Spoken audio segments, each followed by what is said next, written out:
Good morning mga kagulay! Ngayong umaga ay may gluluto ako ng masarap na gulay. Eto, meron po tayong ginayat na sitaw. Ganito kalaki ang paggayat ko kasi mas gusto ko yung ganitong laki. Meron po tayo dito kamatis, ginayat ko na rin, ginayat na sibuyas, bawang, at pangsahog na hipon. Ang ating mga ingredients ay ang optional itong Knorr chicken cube kung meron, pero kung wala ay ayos lang. Ito may asin tayo, toyo, dahon ng laurel at paminta. Kung may ketchup kayo ay optional din. Nasa inyo po 'yon kung lalagyan niyo o hindi. Basta ang iluluto natin ngayon ay ginisang sitaw ala adobo. Ayon, masarap po ito. Kaya tara na mga kagulay, umpisahan na nating magluto. Unang-una ay hugasan muna natin ang ating sitaw bago natin ito lutuin.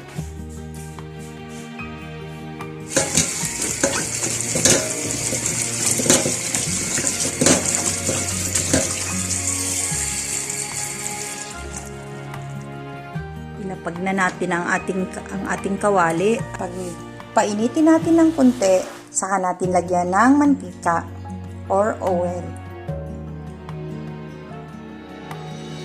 5 seconds, mainit na po ang ating kawali, kaya pwede na natin lagyan ng mantika. 2 kutsara na mantika.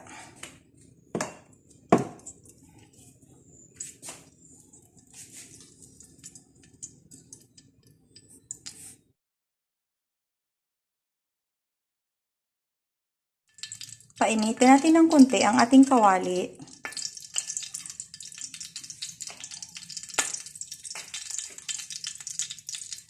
Ayan, pwede na po natin igisa ang ating bawang.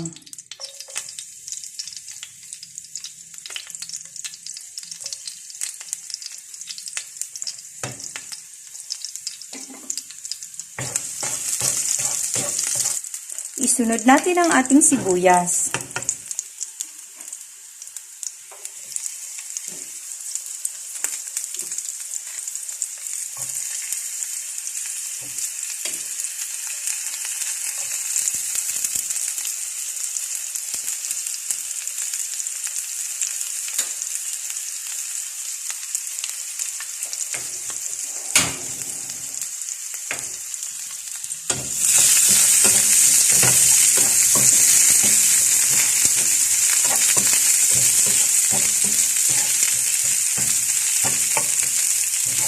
Mga kagulay, kayo po ba? Ano ba yung paborito nyong gulay?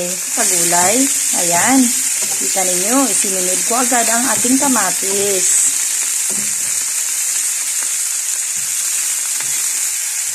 Ang isusunod natin ay ang ating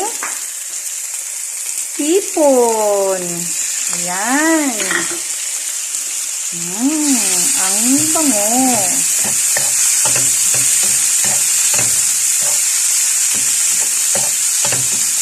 Ang ating hipon.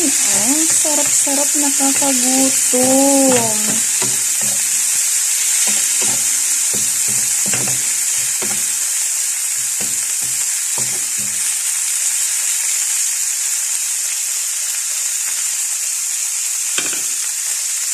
Ilalagyan natin siya ng dahon ng laurel. Isang dahon ng laurel.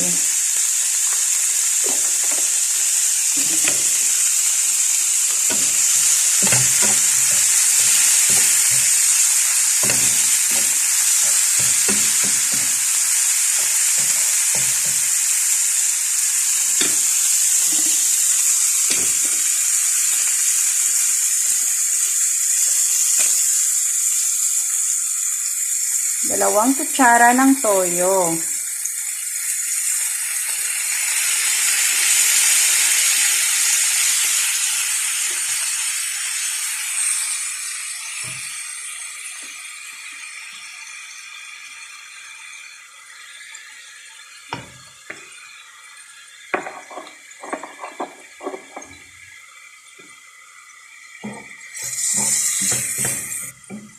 Sana all kumakain ng gulay.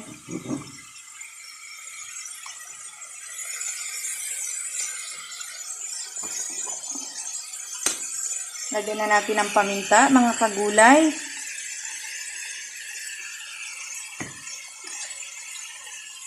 Sa dulo lang ng kutsaritang maliit ang nilagay ko. Ngayon, pwede na natin ilalagay ang ating sitaw. Ayan, sitaw.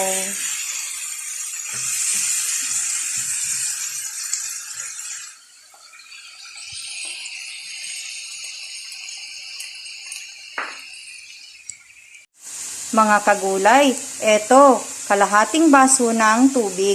Ilalagay ko dito sa ating gulay upang ito'y maluto. Ayan. Saka natin takpan.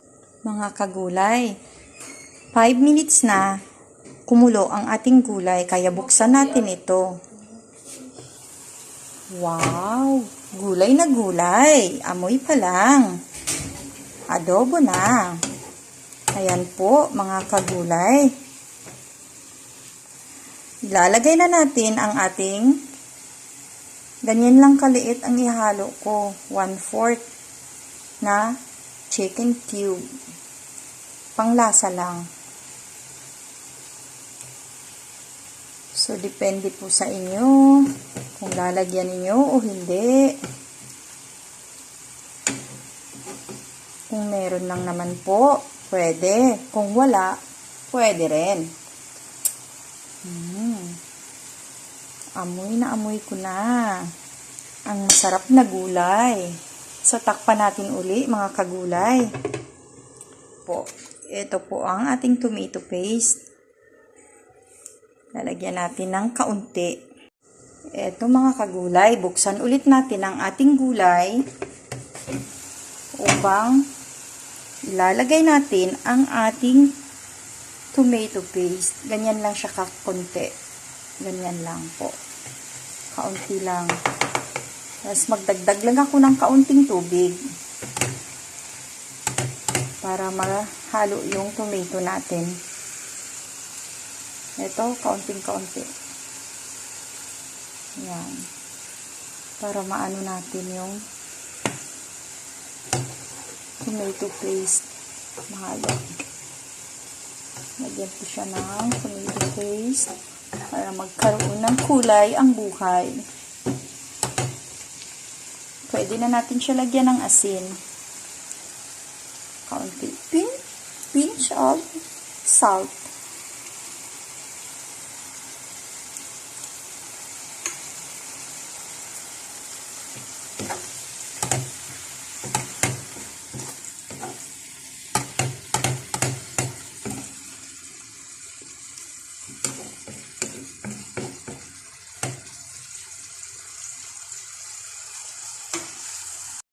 Takpan lang natin uli, mga kagulay. Another 3 minutes at pwede na natin i-serve ang ating gulay. Ang masarap na gulay. Ayan, mga kagulay, 3 minutes na po. Buksan na natin ang ating masarap na gulay. Wow! Sa amoy pa lang, naku po, busog na. Mga kagulay, patayin na natin ang apoy at luto na ang ating gulay.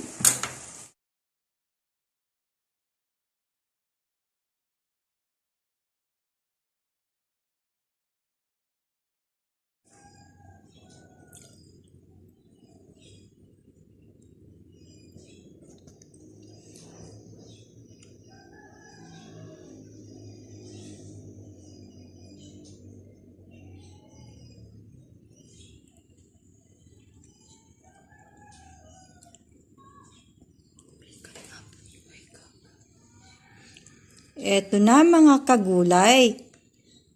Ready na po ang ating masarap na ala adobong sitaw. Ating tikman.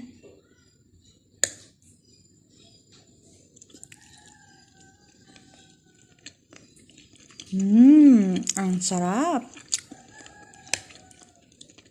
Mmm.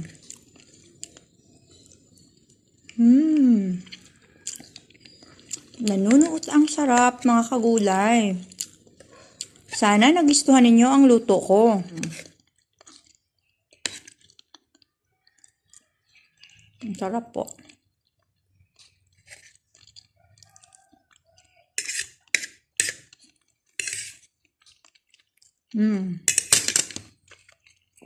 Masarap. Kaya kung ako sa inyo, swak naman sa budget, subukan nyo nang lutuin sa bahay ninyo, mga kagulay. Promise, magugustuhan ng buong pamilya.